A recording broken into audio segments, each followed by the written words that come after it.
Good evening, everyone, and welcome back to Golden Eagle Sports Report. Tonight, we look at the men's basketball team's trip to Wisconsin's capital, how the women's basketball team fared over the weekend, and a whole lot more. So get ready, Marquette Nation, because Golden Eagle Sports Report starts right now. Slam dunk! Oh, that's a poster.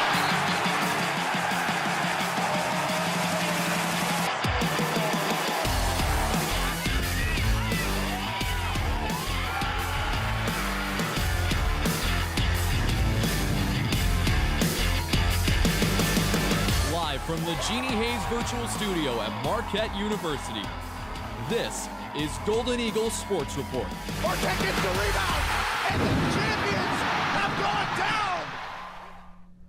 Hello, everyone. I'm Kristen Parisi. And I'm Aiden Hatton. Beat Bucky. That's what many Marquette fans said over the weekend. The men's basketball team didn't necessarily back them up, however. Tyler Peters has more. Another day, another upset? Not quite this time. The Marquette men's basketball team takes on the number 23 Wisconsin Badgers in Madison, Wisconsin, hoping to improve to 8-1 on the season. It's all redshirt first-year forward Oso Ighodaro in the early stages of this one as he puts down 11 points on perfect 5-for-5 shooting. However, a late 7-0 scoring run for the Badgers puts them up 34-31 going into the half. The tides completely turn in the second half as Wisconsin begins to knock down shot after shot. Marquette has no answers and allow the Badgers to shoot an absurd 71% from the floor in the half, leading them to a 89-76 victory over the Golden Eagles.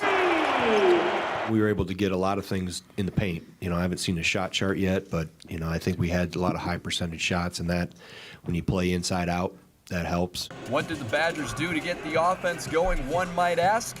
We talk to each other all the time, and sometimes it's get Johnny Bone, get the F out the way. Get out of the way they did as sophomore guard Johnny Davis dropped 25 points on 9-for-14 shooting. It's an inter-state game. You just got a little bit of an extra drive. So I thought we found that in the second half, and that's when we went on that run. Along with Ighodaro, redshirt first-year forward Justin Lewis was one of the bright spots for Marquette in this one, collecting a team-high 14 points. Honestly, this is a great experience for our guys. It's our first road game. We have a lot of people on our team that have never played together until this season. So being in this environment, playing in this game, even going through the really, really tough second half that we had where we gave up 55 points, get right next to that, tough result and what caused it to occur so that we can make sure it doesn't occur the next time. The Golden Eagles continue their road trip as they face Kansas State on Wednesday night. Reporting from the Kohl Center, I'm Tyler Peters, Marquette Wire Sports. And we would now like to welcome in sports audio producer Matt Yazel to give insights on the men's basketball team and their weekend. Matt, great to have you back on. It's great to be back, Aiden. Well, it was a tale of two halves in Marquette's loss to the Badgers on Saturday. What exactly went wrong for the team in your mind in the late stages of that game? Aiden, they just lost their defensive identity.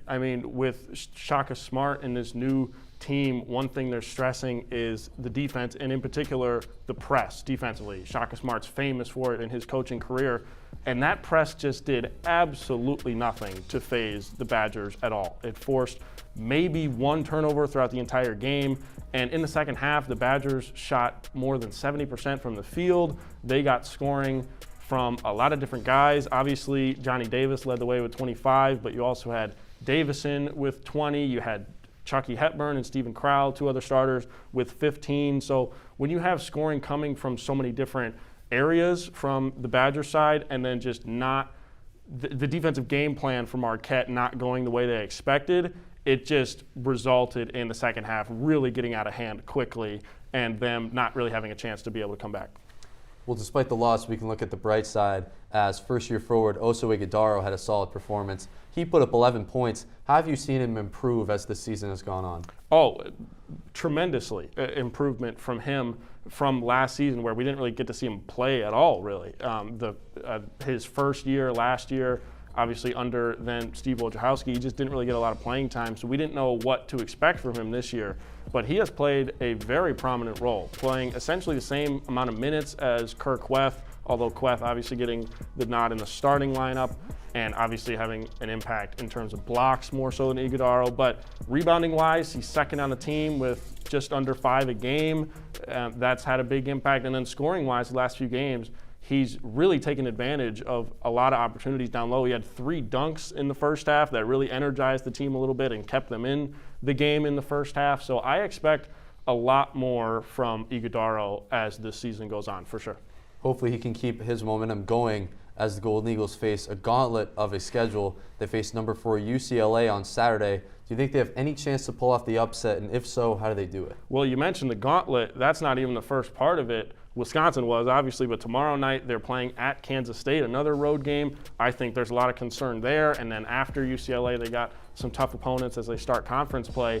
But in terms of UCLA, based on the team that I just saw in Madison on Saturday, I'm just not seeing the upset chance there, Aiden. I think UCLA is a much better team than Wisconsin is even, and I think UCLA is a lot better than Illinois is, even though a team, obviously Marquette, beat. They got one of the best players in the country in Johnny Juzang. They made the Final Four last year and obviously lost on that heartbreaker to Gonzaga, so they got something to prove this season. The only thing that could potentially go in Marquette's favor, Jaime Jaquez, a very high-quality big man for UCLA, currently is injured. Not sure if he's going to be able to play or not. So if he's not able to go, that could go in Marquette's favor a little bit.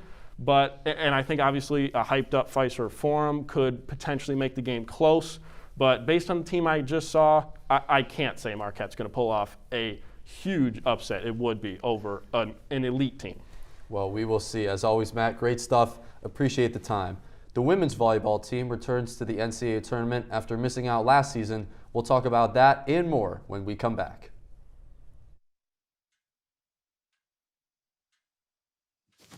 Awkward. I'm the awkward silence. You try to avoid me, then there I am again. But an awkward silence can be a great thing. Like Kelly here is about to demonstrate. You haven't really been yourself lately. Are you okay? Find out how you can help a friend with their mental health at seizetheawkward.org.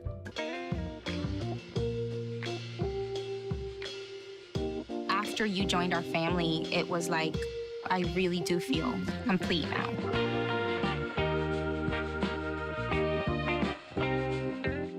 Before we celebrate the freedom most Americans have, we must fight for the freedom all Americans deserve. Because all lives can't matter until Black lives matter. I'm Jenny Garth, and as a mother of 3, I know kids worry about a lot of things.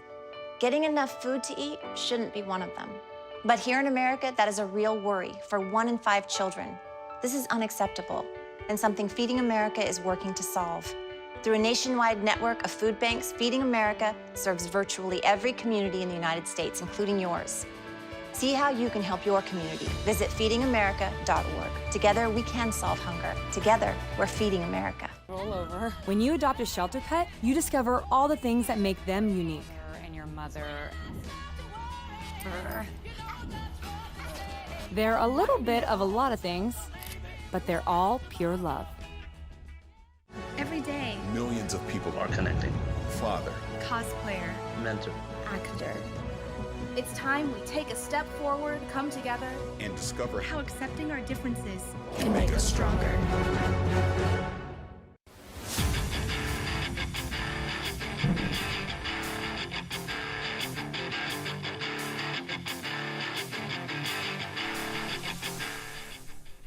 And welcome back to Golden Eagle Sports Report. Once again, I'm Kristen Parisi. And I'm Aiden Hatton. The Marquette volleyball team fell to the Dayton Flyers in 4 sets in the first round of the NCAA tournament last Thursday.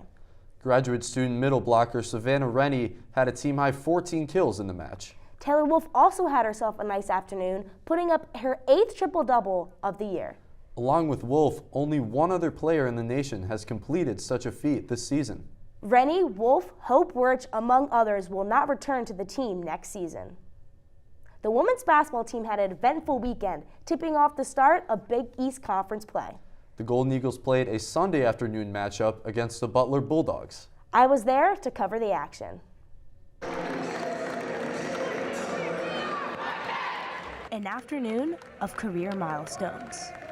The Marquette women's basketball team hosts the winless Butler Bulldogs for a Sunday matinee matchup. Coming to the game, Lauren Van Clunen officially ties Angel Robinson's program record for career games played at 134. The game starts off slow for both teams as neither can find the bottom of the basket. Marquette finds its stride in the second quarter, outscoring the Bulldogs 20-13 and head into the locker room with a 34-23 lead. But the Bulldogs do not let up. Butler comes out of the break on an 11-0 run and hold the Golden Eagles scoreless until Jordan King finds the basket late in the third. Graduate student Selena Taburn sparks the Bulldogs offense with 6 third-quarter points, but the Golden Eagles respond with their own 9-0 run to end the quarter with a 43-34 lead. It was just, we kind of let them have whatever look they wanted in the beginning of the second half, and just locking back into our defense. I think that was a huge piece to our win tonight, is the deflections and the steals.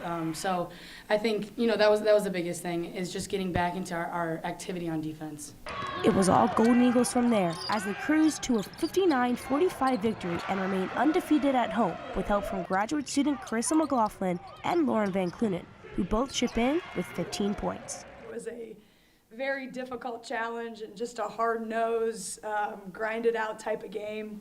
We know when we play Butler in their style, they want to keep it very low scoring, and there's a lot of physicality in the paint. So I thought we handled ourselves in a day maybe where we didn't have our best. I thought we handled ourselves in a way to make enough plays down the stretch. The Bulldogs commit 26 turnovers, and junior guard Jordan King comes up with a career high of 6 steals in the victory. The Golden Eagles will travel to the University of Wisconsin-Milwaukee on Wednesday to take on the Panthers. Reporting from the Al McGuire Center, I'm Kristen Parisi, Marquette Wire Sports. Coming into the season, the women were picked to finish 4th in the Big East preseason poll. The Golden Eagles had another match against the Xavier Musketeers Friday night.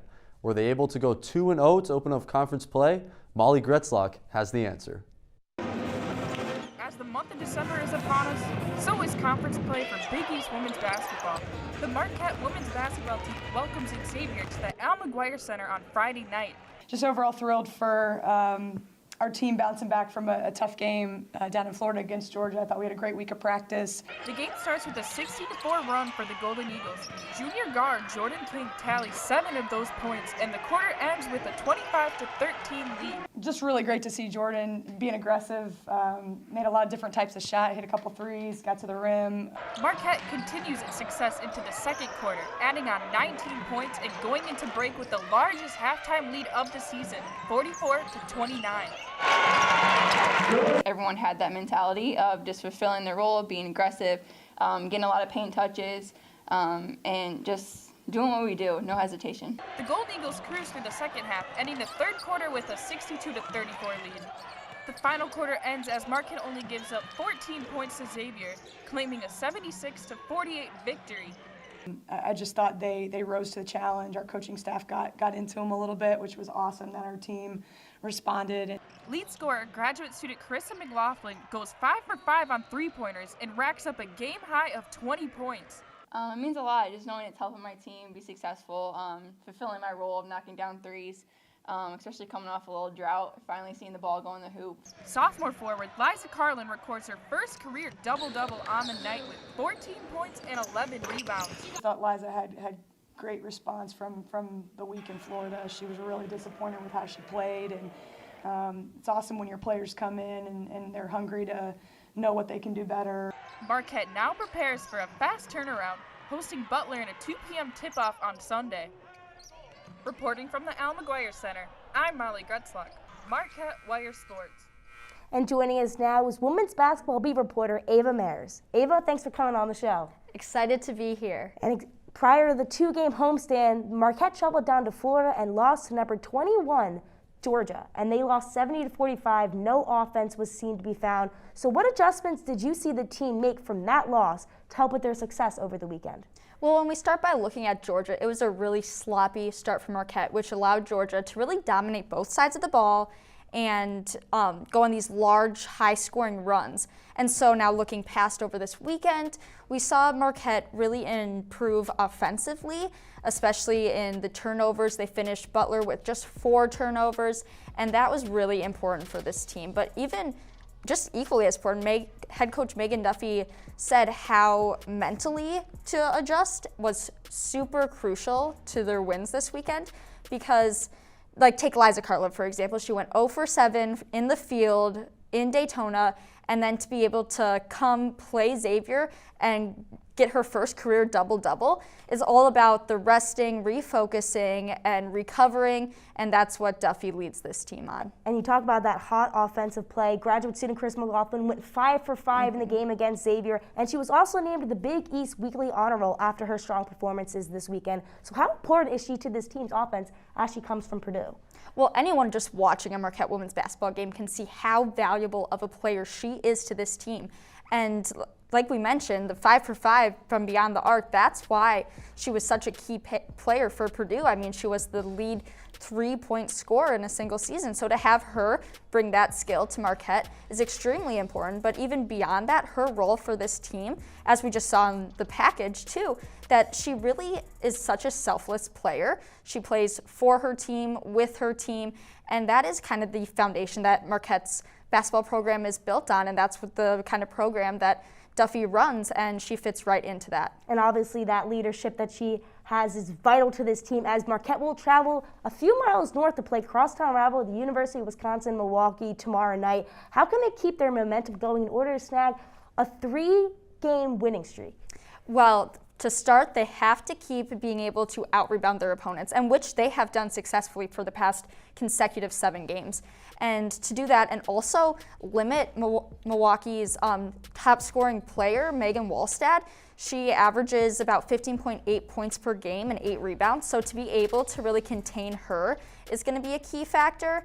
And then just going into it, knowing they lost the matchup last season, and they do lead the all-time series. So for Marquette, they want to win. They're going to go into it with a fight, especially being, like you said, it's a hometown matchup. So it will be an exciting game. Exactly. And Jordan King said after the game on Sunday, she's ready to avenge their loss last season. But thank you so much for coming on and for the insights, Ava. And coming up, the Patriots are back, and so are their playoff Super Bowl hopes. We'll discuss all about it after the break.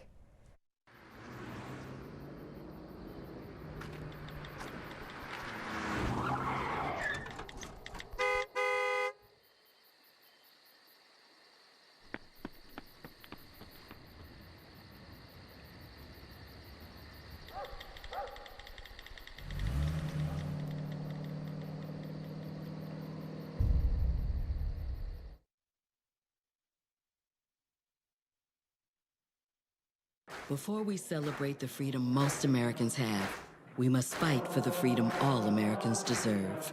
Because all lives can't matter until Black lives matter.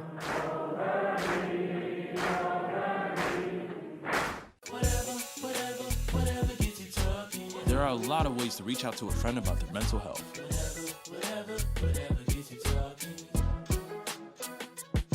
Learn how you can help at seizetheawkward.org. Meet the Scan, a simple procedure whose mission is to detect lung cancer early.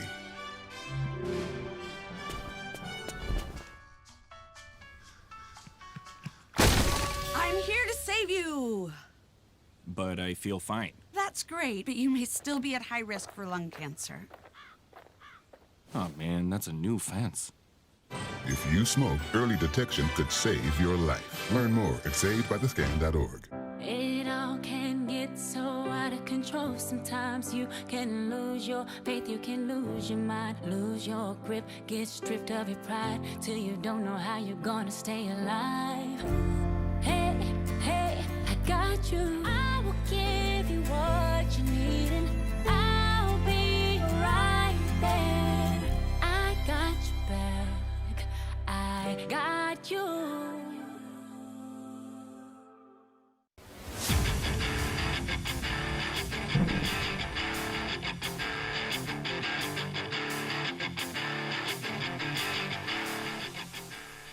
And we're back in Studio 7 as we will talk about Week 13 of the NFL, collegiate basketball, and why I have to wear this Bulls jersey. Joining me on our panel tonight is Jackson Gross, Matt Yazel, and Aiden Hatton. So let's get started. So obviously the weekend in the NFL was filled with a bunch of surprises. The Detroit Lions got their first win. Most importantly, the New England Patriots defeated the Buffalo Bills on Monday Night Football, with Mac Jones only throwing 3 passes for 19 yards, and now they boast the best record in the AFC. Are the Patriots back, and are they legitimate Super Bowl contenders? Patriots fan, we'll start with you. You said most importantly to start out the question, and that's what's most important. The Patriots are back. I believe they are contenders. I don't know how you say they can't right now, because you said Mac Jones only threw 3 passes, and they ran the ball basically right down the Bills' throat the entire night. 222 to 99 was the rush yards total between New England and Buffalo. You can guess who was on top in that category. But as far as how the team is constructed, they're super well balanced. They have the opportunity to pass and run the ball at the same time, and they have a momentum on defense that we haven't seen in the NFL this year. So as a fan, as you mentioned, I'm looking forward to having a break watching as we get to the bye week. But right back at it at Indianapolis against the Colts, that'll be another big test for this Patriots team on the road moving forward. And the fact that Buffalo didn't catch on, at least after that first half, they were going to run the ball, and they still beat them. Especially, you saw how the Buffalo Bills defenders, that media question, they were mad, but I don't know. And I will say, against the Bills, obviously a big division opponent, the Bills do not have a great running game. That's kind of their biggest weakness, otherwise a very good team overall. But in terms of the Patriots, I won't deny that they're contenders, of course. They got the best record, they've got some big wins, and now look like the favorites in that division at least. But in terms of Super Bowl contenders, I'm not sold yet, Aiden. I'm really not. I don't think this. Nope. Look, Mac Jones has been impressive in terms of the high completion percentage and all that, but it's also because Bill Belichick's building that offense around him. It's mostly dink and dunk. That running back duo has been great, but when the AFC, any of the opponents they're going to play in the playoffs, I'm going to take the other team's quarterback over Mac Jones every time, no matter who it is, even if it's those wild card teams. He started off so bad, so I don't know if he's really as consistent as they all think, just because he's playing for the Patriots and he's playing for Bill Belichick. But obviously, if half the AFC wasn't injured, it would be totally different. Oh, it's so sad. Listen, nobody wants to acknowledge, like you just mentioned, Bill Belichick. Because Bill Belichick was running the league for the past 20 years. Of course no one wants to recognize it. We're all done with the Patriots. Add another year on top of that, folks. Add another year. And I got to agree. Every other quarterback in the AFC, at least of the contenders, got Patrick Mahomes, Lamar Jackson. Tell me, Mac Jones going to outplay Patrick Mahomes? And I guarantee you there's not going to be another 40 miles. I'll take Kermit the Frog over Mac Jones. Oh, wow. That Chiefs team scored 17 points this weekend on national television. That offense that hasn't been right all year. Yeah, that's fair. Because Tyreek Hill can't catch the ball. That's true. He's got a any case of quarterback. the stone hands. Mark that down or mac that down, folks. God. All right. Every time we do this, it always comes back to bite us. So if we have a hot take on right. in the C block in a couple of weeks, do not be mad at me. Clip that. Anyways, moving on to more upsets. Purdue. Yes, Purdue is officially the new #1 for college basketball, and it's their first time atop the rankings of program history. So how long do you guys think this team's success will last, and do you think that it's a fluke right now in the mid-season? Oh, I'm not going to say it's a fluke. I think this Purdue team is very good. I think Purdue as a program has been pretty underrated in recent years. They're certainly not a #1 type program. As you mentioned, it's only the first time, but they have a great basketball culture. If you guys saw their game against Iowa, Mackey Arena is an insane environment, but I think they're legit. They got 4 scorers on their team in double figures right now, led by Ivy, their star guard, who played very well against Iowa, wins against North Carolina, Villanova. I will say, it's very early on. They play in a tough Big Ten conference, so I don't necessarily expect them to be atop those rankings all year. But I think Purdue could certainly be a team we're looking at in March that could be a #1 seed and potentially cutting down the nets. I 100% agree, Matt.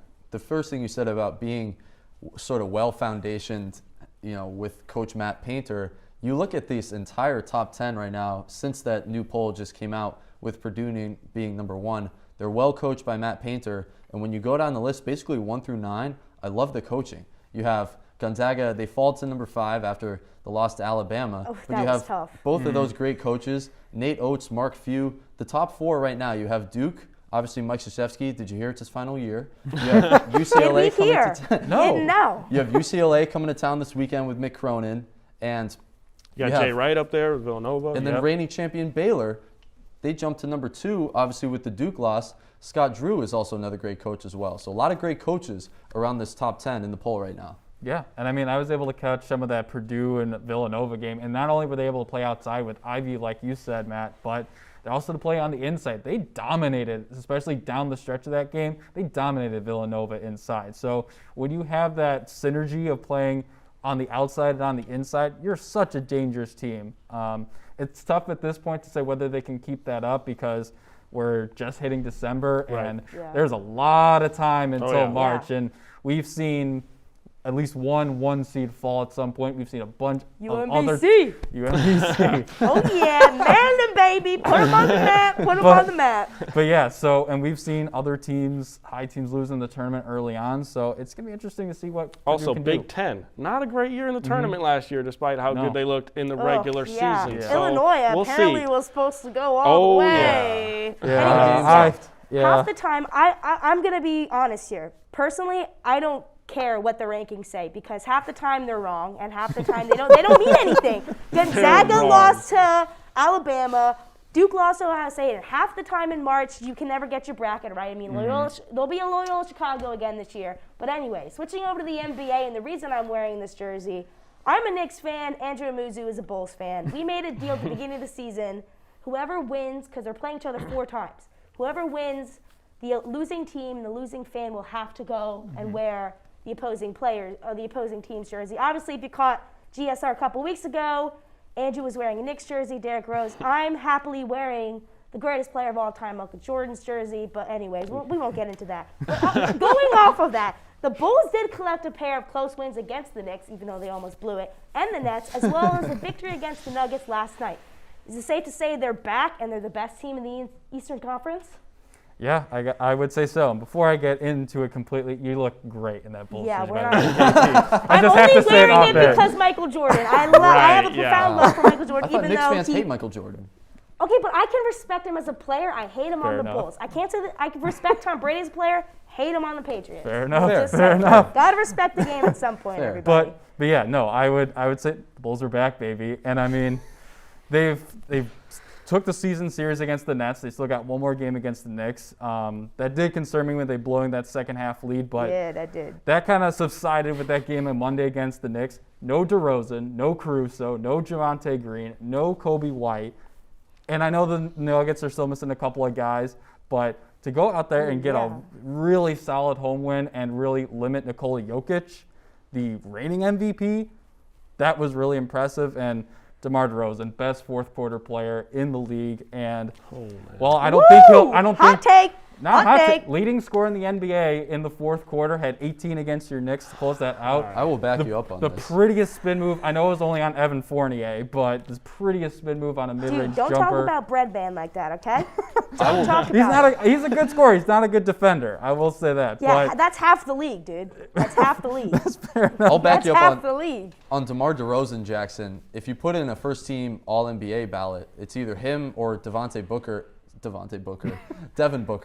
that guard spot. There we go. You're looking at DeMar DeRozan in that slot. Ever since he went to San Antonio, he's become a little bit more of a facilitator, doubled his assist totals. He's become a near master in the mid-range. You have to look at him as a first-team All-NBA guy if the season ended right now. Well, the thing is, the season's ending a long time from now. now. And nowhere close. We're here today. We'll the see. Bucks exist. The Nets exist. The Bulls are not the best team in the East. Sorry. Yeah, people. they're not, and we already know that. But anyways, thanks for a great discussion, everyone. We're out of time, and although this is our last show of the semester, be sure to tune in on all of our coverage for Marquette Sports over the winter break as the basketball teams are in action. But until next semester, for Aiden Haddon, I'm Kristen Parisi. Good night, Marquette. Yeah.